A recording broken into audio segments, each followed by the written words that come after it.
Hello, my name is Teresa Graves.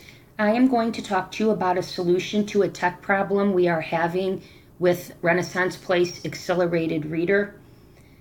Recently we got iPads, and the Accelerated Reader Renaissance Place app has not been installed onto the iPads, and the students are having a hard time logging in to take quizzes. So there is a way around this. If you go up to the search engine and you type in Accelerated Reader, which the kids are trying to do, you will notice that a host of different Accelerated Reader login pages appear. Each host has a number after it, and that means that it's for a different school. So if you just pick one of those, the likelihood that you'll get logged in is probably 0 to none. So if you go up back to the search engine and you type in Cleveland Metropolitan School District, or CMSD, and click it and go to our home page. And when you get to the home page, we have students and staff.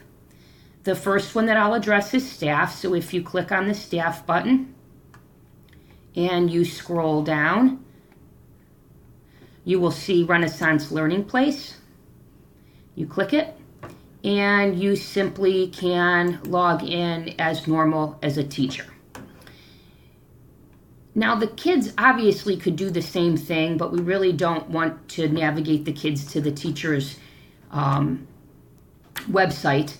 So what we will do is we'll go back to staff, and if you go back up and you click students and you scroll down,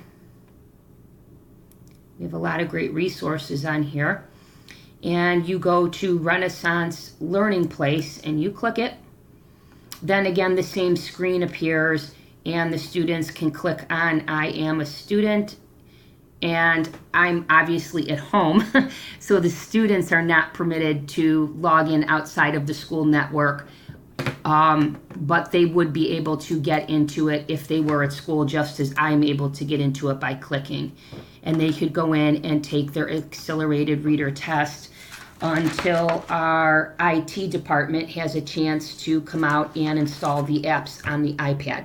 So this is a way around one of the tech problems we are currently having in my school. If you have any questions, please don't hesitate to reach out to me. Thank you.